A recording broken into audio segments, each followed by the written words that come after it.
I have a standing I have a standing podcast that I participate in on Wednesday afternoons. So as long as I have my setup all going here I go to live stream.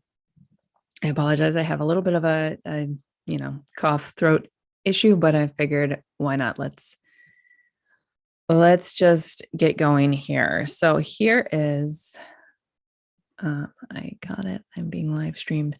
I'm going to record in a second to get the podcast recording. Here we go. Thanks for watching if you're watching on YouTube, and thanks for listening if you listen on other platforms. I appreciate you. All right, here we go.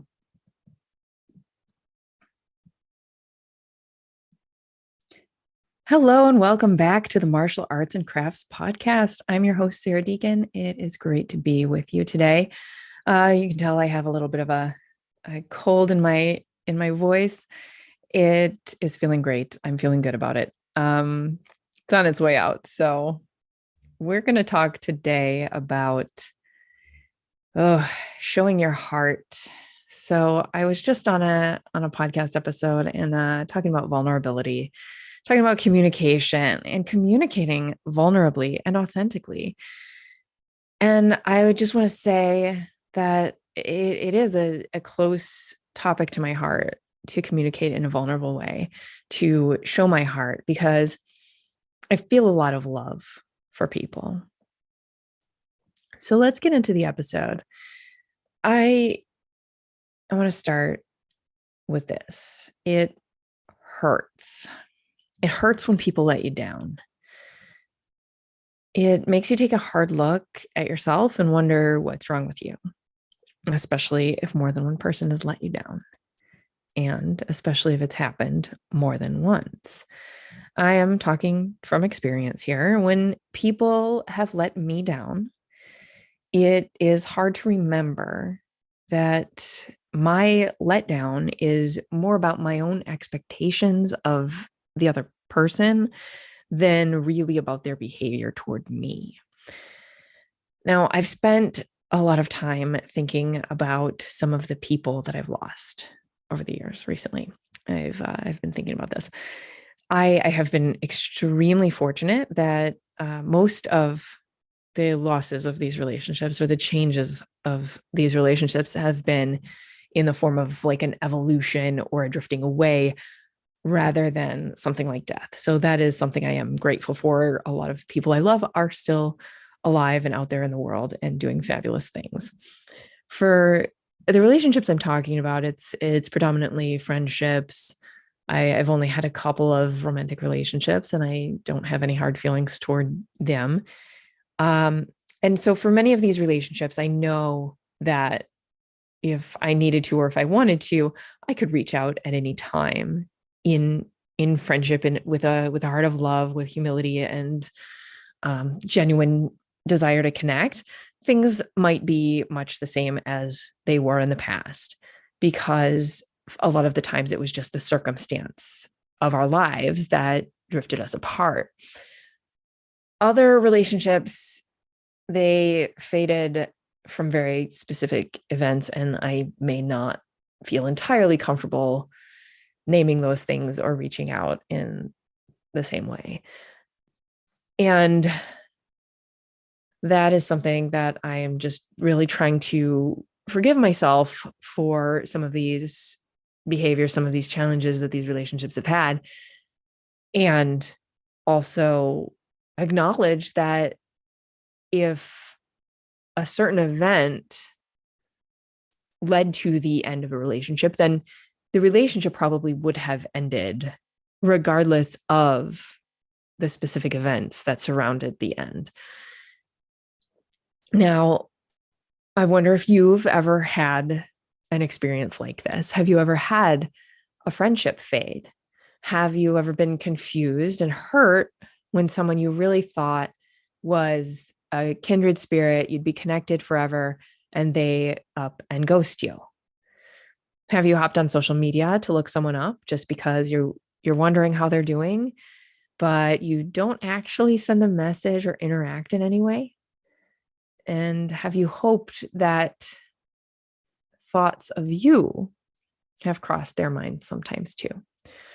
Now, I've written about friendships before. I've talked about friendships before. I talked to other people about friendships before. I don't know. I was going to go like, oh, what else do I do about friendship? Writing and speaking is probably the communication that it is. I don't necessarily sing or dance about friendship. Anyway, my intention with discussing friendships today is not at all to shove anyone under the bus, throw anyone of my intention in talking about friendship today. It's not to throw anyone under the bus or to passive aggressively air my grievances. There's no need for that. My intention is to show my heart, to get vulnerable and have the courage to put it out there, and reveal that I have the same impulse to protect myself in this that so many of you probably do as well. And I want to offer a challenge to each of us to actually resist that impulse to protect ourselves in favor of experiencing richer relationships and something like radical self-acceptance. Radical self-acceptance. There it is. When my friendships fizzle, I can talk about my mistakes. I can own the possibility that what I thought was the next right thing in the relationship was not actually the thing they needed from me in order to rebuild trust or repair a connection. And maybe I didn't know then what I know now. Maybe I still don't know what I didn't know then, and there's nothing more to be said or done. And most days I can accept that. Some occasions, on the other end of things, on some occasions, I can also find myself being sucked in and pulled down into the realm of self-pity, feelings of worthlessness, that whole thing where if that little thing that I said or did broke a relationship, then I myself must have been wrong for being there for the whole thing, for the whole relationship. I tell this story that my friendship, a friendship with me specifically, holds so little value that it will always, every time, be easily discarded. I get caught up in that some days. Most of the time I don't, but some days I go there, and we all do. We all beat ourselves up. And I honestly try not to stay there. I try to understand that relationships ebb and flow. There's an ebb and flow to life, to everything. I have talked about that. I think my podcast a couple episodes ago would go in talking about the ebb and flow of the ocean, the and of life. And we each have our own path to follow in friendship, in relationship, in connection, and community with each other. And no one walks one road forever. So some people are in your life for a reason, some for a season, and some for a lifetime. And I don't know where I read that or heard that before, but I think it really hit a chord with me because I have had a lot of experience with thinking certain people would be in my life forever, for that lifetime.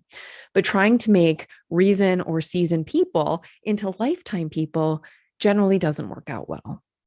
And I think that where a lot of the hurt comes from, my hurt and the hurt that you or others might experience in life and in relationship with each other, is that we fail to identify the people correctly. We have an expectation that someone is in our lives for a season, and that we think they should stay for a lifetime. So we have an expectation that someone in my life right now for this season is someone that's going to be in my life for a lifetime. I always longed for lifelong friendships.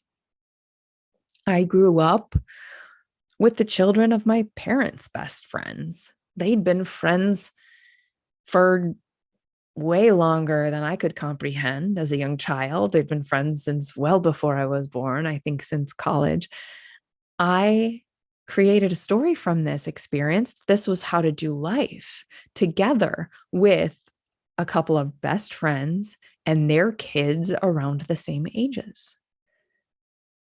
Now, I didn't stay best friends with those kids. I still care about them and love them like siblings, but we're not close like we were. We don't see each other all the time like we did because our parents were such good friends. And I even watched the friendship between our parents evolve into adulthood. I didn't really pay that much attention as a child, but as an adult, I can see looking back that there was this evolution. It happened. And most of the friendships that I had as a kid obviously changed. And a lot of them faded into the background noise of today's social media feeds. There's nothing good or bad or right or wrong about this evolution. It's just how my life has gone.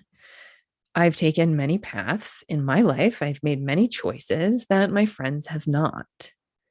I've grown in different directions than they did. So, what is it that I really miss when I find myself missing those people? I think I have an answer. And maybe it is that I miss who I used to be back when we were close. And maybe my grief for those friendships is as much grief over the loss of my prior self as it is for their presence in my life. And I heard somewhere that grief is love left unexpressed. The love that grew and multiplied beyond the relationship's capacity to contain it. And I think that's so beautiful. It's such a beautiful thing to think that this love just has so much of itself left, even when we feel like we've given it all. And I prefer to think of my grief in this way. My hurt over the losses that I've had in my life. I prefer to think of it this way, as this love left unexpressed, because then I can see that I have this love and I can direct it elsewhere. I can direct it inward toward myself. I can direct it outward towards someone else. And I can release the anger or blame that might try to cling and convince me that that's the real root of it. And I think that's powerful. It's an important perspective shift when dealing with grief, when dealing with any so-called negative emotion. Taking a look at it in a different light or through a different lens can open up new possibilities of thinking about the emotion and thinking about our beliefs, our behaviors, our choices, all of these things. So today I'm talking about relationships. I'm talking about friendships. And I'm asking if you've had to grieve a relationship recently, your first impulse might be to put up a wall around your heart because that grief just feels so heavy and like you can't contain it any other way. And you put up this wall to protect yourself from future hurt and heartache because it seems unbearable at times. Do you want to withdraw and keep your interaction superficial or strictly professional? And keep them superficial or strictly professional? Maybe you bury your emotions deep inside and you focus on the positive to an uncomfortable excess. You second guess every action you take, every conversation you have, every choice you make, and you wonder if opening up yourself to someone else too much will be too much for them to want to stay. And who decides what too much means anyway? So that second guessing will lead to third guessing and fourth and fifth and sixth. And our emotions are so powerful. Love, though, love is immense and overwhelming, and feeling together can be terrifying. You know, if you start picking apart that wall and the love that actually is what's really buried underneath all of the anger or the anxiety or the fear or the shame or whatever is going on, the grief there, the love that's buried underneath it, because you are love, we are love here. That love is so powerful, so immense, so overwhelming.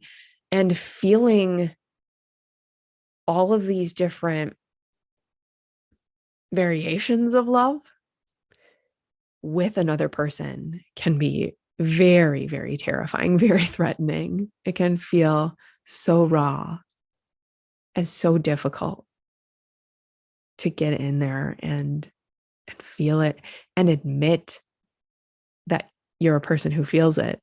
So why do it? Why invite that amount of overwhelming power and emotion and share it with somebody? Why show your heart?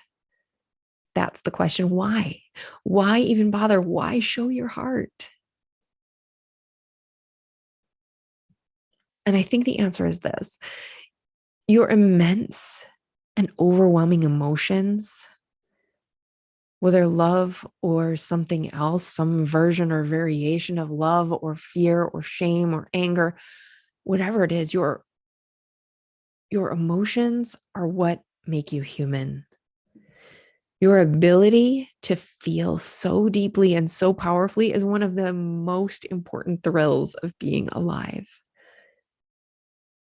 Passion inspires others. Passion creates beauty, moves mountains. And if we shut down and close ourselves off to the flow of this passion, this power, we will surely miss out on even more than what we're trying to protect ourselves from. Yes, you may not care so much about missing out on the pain when love goes unreceived, or the rejection you feel when someone's passions carry them away from yours. But you'll also miss out on the magic that happens when your emotions lift each other up and rejoice in harmony together. That's a beautiful thing. When you show your heart, you take the risk. When you take that risk to be vulnerable, you actually give other people, someone else, the permission to show more of their own heart too. When you show your heart, you give yourself permission to live your life more fully. And when you show your heart, you embody and reveal God's own.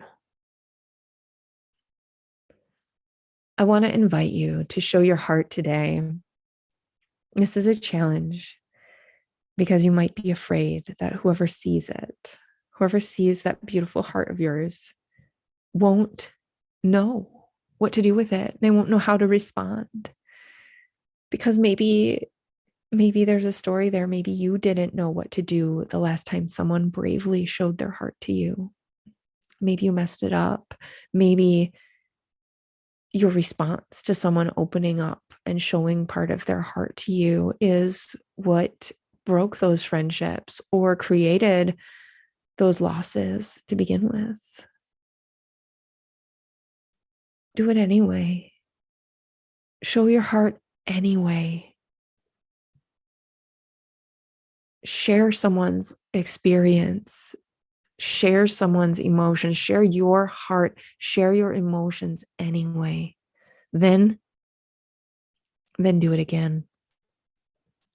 And this is as much a challenge and invitation to myself as it is for you.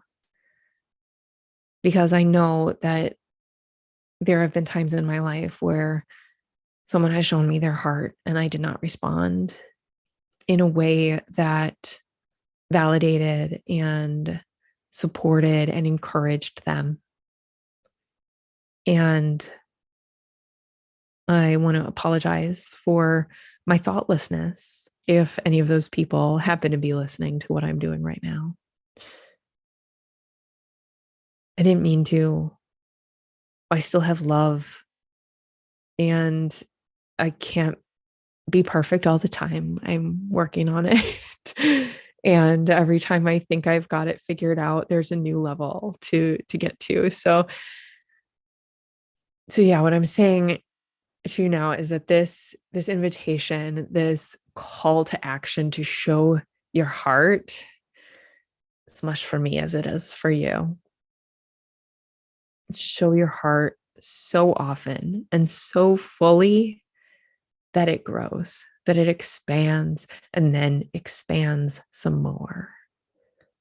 Show your heart with intention and with awe. Show your heart in celebration and in sadness and in frustration and in grief. Show your heart's range and capacity. Show your heart until it doesn't matter anymore who shows you theirs or doesn't. Show your heart until it becomes perfect for anyone else to shine with you. Show your heart until it's okay for anyone else to run or hide if they need to. Show your heart until it becomes impossible not to show it. What's stopping you? That's the episode I have for you today. It's an interesting one, a little introspective and reflective here. And if you found connection with me in this episode or previous or future episodes, please connect. I'd love to hear from you. What resonates, what you like. If you want to be a guest on the show, that'd be great. But leave me a review. You can leave a 5-star review on Spotify or Apple Podcast with a review text testimonial. And I would really appreciate it if you do that. Like, share, and subscribe this show if you like what I'm doing. And you can connect with me on my martial arts, ncrafts.com. The handles on social media being my martial arts, the letter N crafts, on Instagram and Facebook. And you can also find information about me and about my coaching at sarahdeacon.com. You can also find information about me and my coaching at sarahdeacon.com or on social media at Sarah Deacon Coach on Facebook and Instagram. And I'm in some other places too. I've got the YouTube, I've got the TikTok, I've got the Snapchat, I've got the Discord. So you can find me all there, those places eventually too. But I will put the links in the show notes to all of this. And I appreciate you listening. Thank you for being here. Don't forget to like, share, and subscribe, and leave a review. Have a great week.